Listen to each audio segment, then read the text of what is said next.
Assalamualaikum warahmatullahi wabarakatuh. Berjumpa lagi dengan saya Dr. Akal ya di channel kesayangan kita, Hidayah Mualaf Channel. Channel yang mengedukasi dan menghibur. Channel di mana Oten yang datang untuk belajar akan pulang membawa ilmu, sedangkan Oten yang datang kejang-kejang akan makan tak sedap, tidur pun tak bisa, sleeping ya. Dan di kesempatan kali ini kita akan membahas ya betapa Paul Jang ini goblok, ya idiot saya bilang ya. Kenapa? Karena kita lihat ya, Paul Jang and the gang itu ngotot.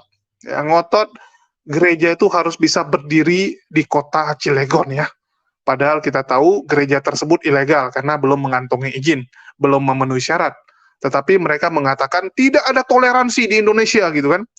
Mereka memframing seakan-akan umat muslim di Indonesia tidak toleransi kepada mereka. Padahal izinnya nggak ada. Ini yang kurang ajar dari media ya. Kita tahu bahwa media-media itu berat sebelah. Ya, mereka sibuk mengatakan tidak ada toleransi, padahal yang benar gereja tersebut memang nggak punya izin. Bagaimana mungkin gereja nggak punya izin dipaksa bangun ya? Tapi di sini kita nggak akan bahas yang di Cilegon ya. Kita akan bahas tentang bodohnya Paul Jang and the gang, ya, sibuk mendirikan gereja di Indonesia, tetapi dia sendiri lupa bahwa kekristenan itu di Eropa sudah mulai tumbang. Bahkan di kotanya si Paul Jang, di negaranya Paul Jang sekarang ya, yaitu Belanda, itu gereja-gereja pada bangkrut. Ya, jadi gereja-gereja di sana tuh satu persatu bangkrut, bahkan diprediksi 2040 jumlah gereja itu tinggal 1/5 dari yang pernah ada. Ya, jadi jumlah gereja itu akan turun drastis, ya walaupun nggak akan hilang semua, ya kan?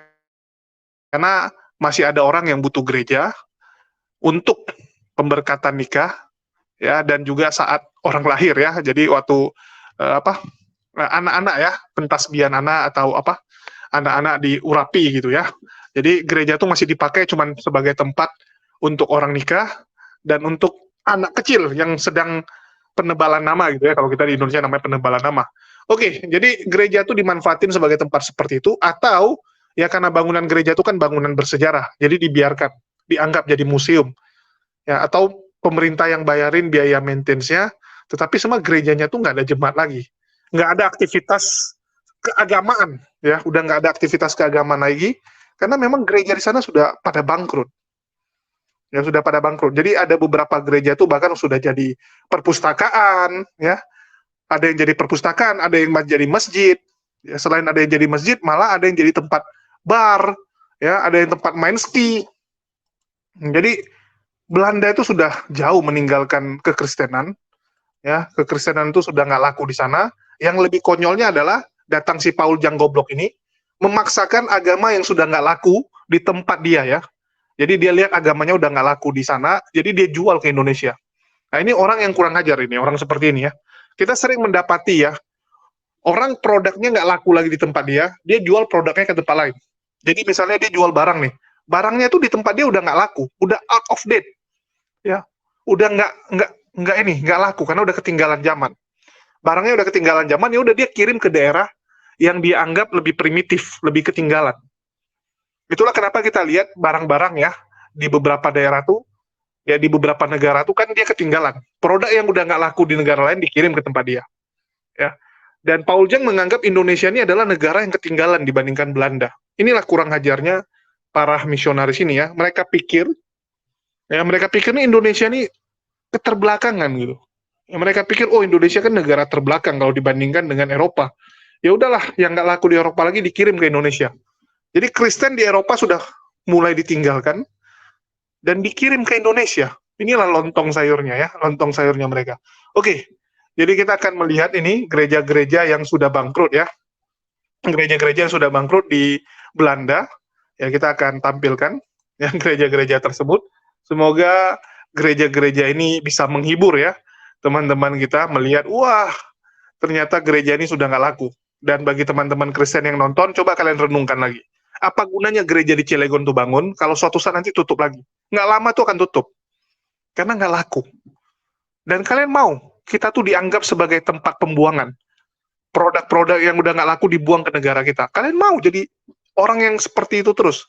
Jadi tong sampah terus? Masa kita jadi negara tong sampah terus? Produk yang udah nggak laku di Eropa baru dibuang ke sini. Jangan mau. Ya, jangan mau. Kita tuh harus jadi negara yang terdepan. Ya, harusnya kita yang kirimkan produk kita ke negara-negara lain. Jangan pula kita yang jadi tempat penampungan di sana udah nggak laku, enak-enak aja dibuang ke sini. Ya. Oke, kita saksikan dulu ya video-video sebagai berikut.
Ja, je ziet het gewoon niet, niemand gaat meer naar de kerk en het is, eigenlijk doet bijna iedereen nog God alles veroordelen. Dus ja, gewoon met feesten, gewoon Godsfeest, kermis en zo. Dat zijn de enige dat we eigenlijk in de kerk zitten, maar voor de rest. Ini adalah peta lama tempat lokasinya. Di peta lama dia masih lambang gereja yang sekarang sudah berubah jadi planet jam. Ini dia pintu masuk gerejanya. Tadinya adalah gereja. Tuh. Kita lihat seperti apa di dalamnya.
How long have been Planet Jump? 6 years. 6 years. Now 6 years.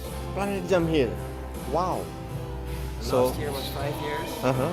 A year ago, and now it's 6 years. 6 years till this year. A long time. Wow. That's mean before the church. Yeah, it was normal church. Normal church. Anglican one or what? Do you know? And I don't. You don't know. No, but it's still we are like renting it, Uh-huh. so we can build this in here. Uh-huh. And yeah, we've been here now for 6 years. From whom do you rent? Like City, municipal, or from the church? from the normal city, not from the church. Not from the church. Church is like from the city itself. From the city administration. Yeah. Oh, you rent from the city administration. And we built this in here, and we had some other things also in here, but now we have this, and we've been here for 6 years. Wow. Nice. Quite a long time. Yeah, 6 years. I thought it's only for 1 or 2 years before. No, no.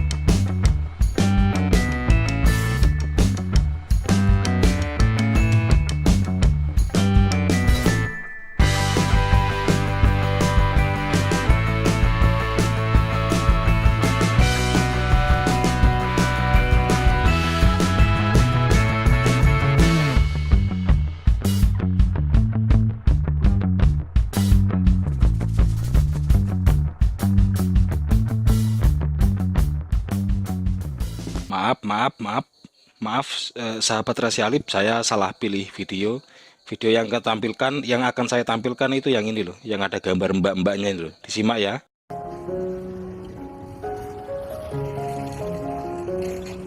Saya mau ajak kalian ke satu gereja yang dari tahun 1300 sudah dibangun, tapi karena butuh maintenance dan untuk maintenance itu butuh uang.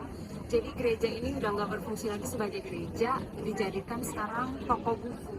Dan udah 15 tahun menjadi toko buku di kota Maastricht, Belanda. Kalian masuk ke dalam ya.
Ini sebuah gereja yang dulu itu dipakai untuk beribadah, untuk tujuannya penyembahan, dan firman pasti diberitakan di dalam gereja ini.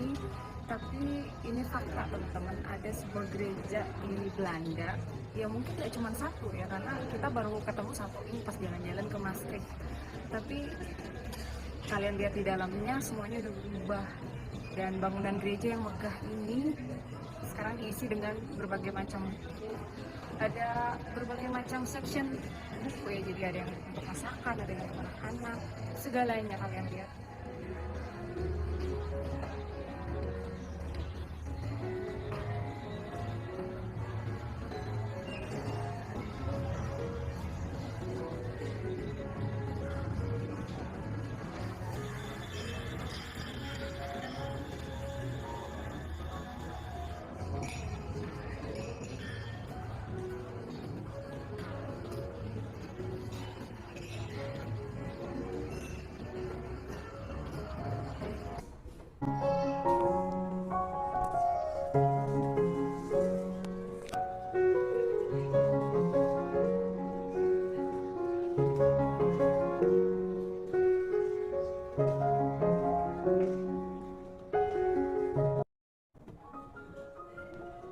Teringat firman Tuhan di dalam Kisah Para Rasul 15 ayat 16-17. Kemudian aku akan kembali dan akan membangunkan kembali pondok Daud yang telah roboh, dan reruntuhannya akan kubangun kembali dan akan kuteguhkan, supaya semua orang lain mencari Tuhan, dan segala bangsa yang tidak mengenal Allah yang kusebut milikku. Demikianlah firman Tuhan yang melakukan semuanya ini selama kita hidup. Itu aja yang saya mau sharingkan ya. Tuhan Yesus memberkati. Tampak sedih sekali mbak-mbak yang menyampaikan kabar berita ini barusan ya. Dia menyampaikan bahwa ya begitulah, sudah sahabat Iwan Villa disaksikan sendiri berita A1 di mana gereja tertua dan terbesar di Belanda, Maastricht Belanda, menjadi atau berubah menjadi toko buku terbesar di dunia. Indonesia itu sudah didatangi oleh Belanda itu sekitar 400 tahun yang lalu, dan mereka ikut menyebarkan agama penjajah, agama Kristen itu ya. Kemudian di sini dianut secara ya sebetulnya tidak terlalu kuat juga orang Kristen di Indonesia ini. Dan fenomena belakangan ini adalah di mana sesama orang Kristen itu saling menghujat seperti apa yang disampaikan oleh si Babi Zong tadi itu, yang mengatakan bahwa GPDI adalah gereja pelacur Indonesia yang katanya milik Gilbert Lumoindong. Itu kan hujatan-hujatan itu padahal sesama Kristen itu. Heran kan kalau di Indonesia. Ya kemarin seperti Diolipa juga mengatakan seperti itu. Kemudian pendeta Heri Kristanto Ikim mengatakan jangan mualaf, jangan mualaf. Nyatanya di Indonesia setiap hari ada saja yang mualaf gitu kan. Di luar negeri gerejanya dijual. Di beritanya yang bom-bom kemarin itu kan Ibu Janester juga menyatakan sendiri bahwa gereja di Eropa itu umumnya sudah mulai sepi. Banyak dari mereka itu sudah mulai menjadi ateis karena tidak percaya lagi dengan dogma dan doktrin bahwa Tuhan itu bisa dilahirkan, bisa diludahi, bisa ditendangin, bahkan bisa dibunuh oleh tombak Braja Musti milik Hansip Romawi. Luar biasa Tuhan mereka ini memang. Dan nyatanya akar kekristenan yang berasal dari Belanda yang masuk ke Indonesia itu kan asalnya dari Belanda dan Jerman itu. Nah di Belandanya sendiri ya seperti itu, gerejanya sudah mulai dijual. Orang yang menjadi agama Kristen sudah mulai sedikit, banyak dari mereka pindah ke ateis. Ini kan berita-berita yang perlu untuk kita selalu blow up, bahwa biar orang-orang Kristen di Indonesia ini sadar gitu bahwa akar mereka itu sudah habis di sana. Lalu di sini apalagi yang mau dipertahankan gitu kan? Ya kenapa kalian tidak meniru mereka gitu menjadi ateis gitu kan? Kalau memang Anda mau mencari Tuhan yang benar ya coba pelajari Islam, pelajari Al-Quran, pelajari Al-Hadis. Jangan semakin dihina. Islam itu semakin dihina bukan tambah kecil. Allah sudah menjanjikan bahwa cahaya Islam itu tidak bisa dipadamkan, justru akan semakin besar. Dan Allah juga pernah menjanjikan ya bahwa ketika nanti umat manusia ini berbondong-bondong masuk ke Islam, maka bertasbihlah. Allah mengatakan seperti itu. Maka ya mungkin tahun-tahun ini adalah puncak kejayaan Islam itu akan tumbuh lagi, di mana Islam itu akan lebih berkembang, lebih banyak lagi, walaupun dengan begitu banyak tekanan-tekanan di sana sini. Ya, teman-teman sudah saksikan ya, bukan hanya jadi tempat main skateboard, ada yang jadi masjid ya, yang jadi masjid ini yang paling luar biasa. Ada yang jadi kafe, ya, ada yang jadi bar, wah luar biasa ini. Kasihan saya lihat ya teman-teman kekristenan kita, ya, dan itulah yang terjadi. Jadi bagi teman-teman Kristen, inilah yang sedang menimpa dunia saat ini. Kekristenan itu sudah mulai nggak laku, dan kalian paksakan pula masuk ke Indonesia. Harusnya kita tuh pun menolak lah produk-produk yang udah nggak laku ini ya. Kita mau produk yang laku, jangan mau terus dicocokin dengan produk-produk yang sudah nggak laku. Kekristenan tuh sudah habis di Eropa, ya di Amerika juga sudah nggak. Yang masih mau itu cuman Afrika, ya Afrika, Asia, dan juga Amerika Latin. Karena memang 3 daerah ini dianggap sebagai daerah yang ketinggalan. Daerah negara berkembang ya, bukan negara maju. Tapi kalau negara maju udah nggak ada ini, agama ini sudah ditinggalkan ya.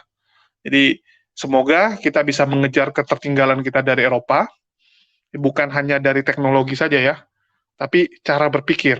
Harusnya kita meninggalkan. Di Eropa sekarang orang berbondong-bondong masuk Islam. Ya.